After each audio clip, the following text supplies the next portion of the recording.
December 15-ന് Nileshwaram Chirappuram mini സ്റ്റേഡിയത്തിൽ സംസ്ഥാനതല senior വടംവലി ചാമ്പ്യൻഷിപ്പ് സംഘടിപ്പിക്കുന്നു.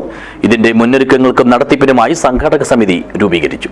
This news sponsored by ഗുണമേന്മയോട് കൂടിയ ഉൽപ്പന്നങ്ങൾ മിതമായ നിരക്കിൽ Srikrishna hardwares MG road Kasaragod. Kasaragod ജില്ലാ വടംവലി അസോസിയേഷന്റെയും ചിറപ്പുറം BSCയുടെയും സംയുക്താഭിമുഖ്യത്തിലാണ് ചിറപ്പുറത്തെ നീലേശ്വരം നഗരസഭാ സ്റ്റേഡിയത്തിൽ സംസ്ഥാനതല സീനിയർ വടംവലി ചാമ്പ്യൻഷിപ്പ് സംഘടിപ്പിക്കുന്നത്. ഇതിന്റെ മുന്നൊരുക്കങ്ങൾക്കും വിജയകരമായ നടത്തിപ്പിനുമായാണ് സംഘാടക സമിതി രൂപീകരിച്ചത്. നീലേശ്വരം ഗ്രാമപഞ്ചായത്ത് മുൻ പ്രസിഡന്റ് KV ദാമോദരന്റെ അധ്യക്ഷതയിൽ വടംവലി അസോസിയേഷൻ സംസ്ഥാന vice president professor P Raghunath സമിതി രൂപീകരണ യോഗം ഉദ്ഘാടനം ചെയ്തു.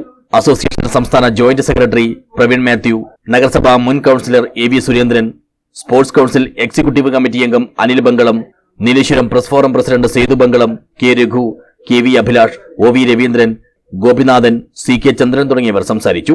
അസോസിയേഷൻ ജില്ലാ സെക്രട്ടറി രതീഷ് വെള്ളച്ചാൽ സ്വാഗതവും കൃപേഷ് മണ്ണട്ട നന്ദിയും പറഞ്ഞു.